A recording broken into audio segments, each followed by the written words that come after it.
Good evening, ladies and gentlemen. Now, I'm here to welcome you on behalf of Maurice. I am his own godfather as well as uncle, and I'm delighted to be here. Traditionally, as you know, this speech is really for the father of the bride. But tragically, as you all know, that Suzanne's dad died in 1990, so you've got me. We're going to change the tradition slightly. I'm going to welcome you and say a few words and propose a toast to you all on behalf of Maureen, because I'm not paying for this. The more we can drink, the better it is for me. Julian will then say a few words and propose a toast to the bride and bridegroom. So, looking at mine, I'm having a job to see in this one. When Suzanne asked me to give her away, I was truly delighted, I have to say. And as time went on, I was thinking of what I was going to say, and really what Terry would have said.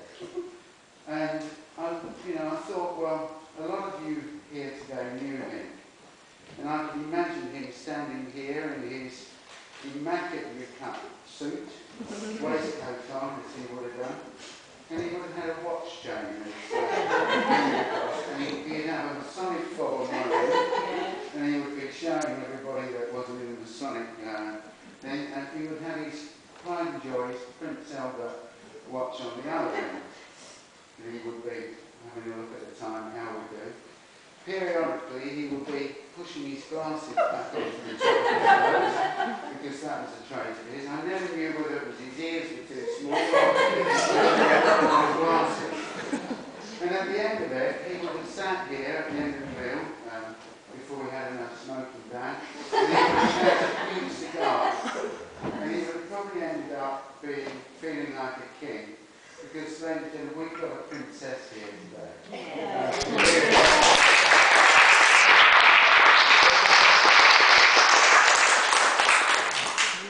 Slightly different in 1965, when I was first introduced to Suzanne. 2 or 3 hours after she was born, I, with the rest of the family, went to have a look, and all the family there were saying, "What a lovely baby." I stood there thinking, what's this wrinkled little thing? And what I thought was in her hair, but I think it was a bronze sculpt. And everybody saying, "Oh, she's laughing and smiling," and I thought she's probably got wings. Growing up, Suzanne weighed in at 6 pounds. I'm not sure if it was plus. Pardon? 6 pounds on the dot. And she had to be a 6 pound because she had 2 brothers, one older and one younger, and she had to defend herself in those times. And I'm sure, Robin, you've probably been through the same stroke being the little one of 3 children. She's not here. But she was also a nosy child. Never really wanted to know what she was doing, but wanted to know what everybody else was doing. She would, what's Stuart up to, what's Julian up to, and what's all her cousins up to. And this was really highlighted by me when I collected her from school one day, and her headmistress, Miss Copeland from Hampton House, said to me, "I do have a problem with Suzanne. She knows everything that's going on outside of the classroom, but I can't get her to concentrate what's going on."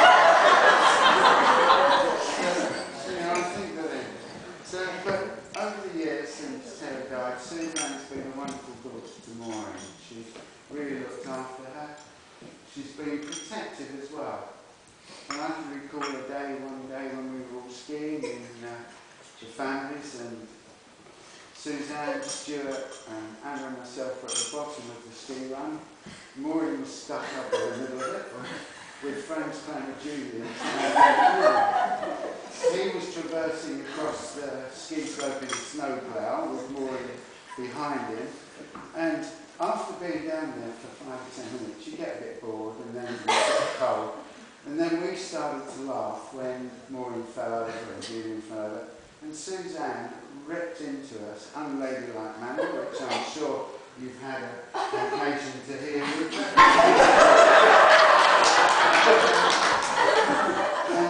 And at the end of it, I don't know what you mean. At the end of it, I'm pleased to say that by the evening we were all laughing about what went on.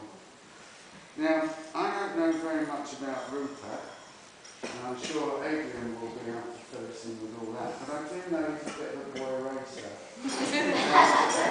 They tell me he's known as grass cutter. I don't know whether this is because he goes off the track or he's a pretty good guy with a lawnmower.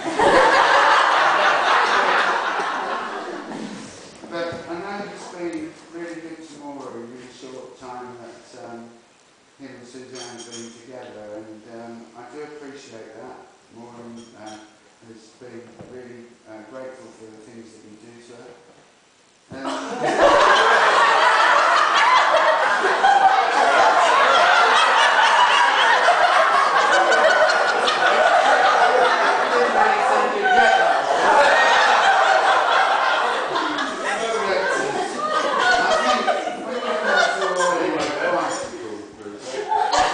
She's a bloody awful driver. She's not going to be any good on a bike. But the one thing that I know he won't be is a good burglar. Maureen, a few weeks ago, locked herself out, called for the assistance of Rupert and Julian, who Julia arrived with a wire coat hanger around his neck. Rupert's got this coat hanging through the letterbox, trying to get the key out. Julian, in frustration, gets hold of the handle, pushes it down, and the door opens.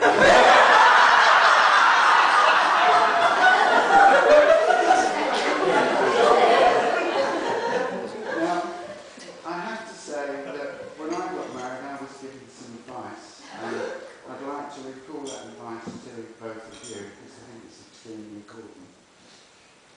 There was this man who got married to a princess, as we have today. He bought her a penthouse, and I hope that's going to come along with it. A block of apartments. And because she was a princess and very attractive, she used to get lots of gentlemen chatting her up. And he became a bit jealous. And the jealousy got the better of him, so much so that he actually thought that she was having playing away from home in front of the children. And so he went home one day to try and catch her out. And on going into the penthouse in Eastbourne, there she was, scantily clad in the kitchen. He rushed around into the rest of the apartment, couldn't find anybody, went back into the kitchen, and out of the corner of his eye, out of the window, he saw this guy running down the pavement, putting on his jacket. He picked up the fridge, threw it out the window, and it hit him on the head and killed him instantly. Then he had a heart attack and died immediately. They were then in front of St. Peter in the waiting room. St. Peter's asking them how he died. Mr. Brown said, "I went home for lunch. My wife was amorous. I forgot the time and had to rush back to work, putting the jacket on, running down the path, and a fridge hit me on the head." Mr. Green, what happened to you? He said, "Well, I was a very jealous man, went home, all frustrated, stressed, picked up the fridge, threw it out the window, and I had a heart attack." And he said, "Mr. White, what happened to you?" Who was also sitting there. He said, "Well, I was just sitting in the fridge, Suzanne,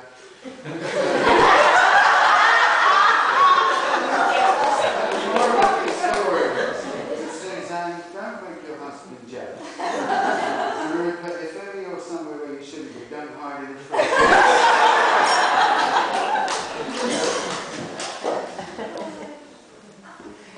Now, all I have to say now is that welcome to the Triggside, on behalf of the Triggside family, Rupert, welcome to the family. And on Stuart, Julian and Roger, Terry's brother and his children, welcome on behalf of the Queens. You're very welcome, and we're delighted that you're joining the family. Got my notes upside down. Well, I know that you will take care of Suzanne, because I think you're a nice guy and everybody likes you. And I I know Suzanne will be a wonderful wife, and I'm sure she'll be a true friend to Lauren, Robin and Jack. Ladies and gentlemen, I wish them, on your behalf, a very happy and long marriage together. And on behalf of Maureen, I'd like you to remain seated because she's got to get up. She will take wine with you, and I say, let's say the toast is family and friends. So, family and friends.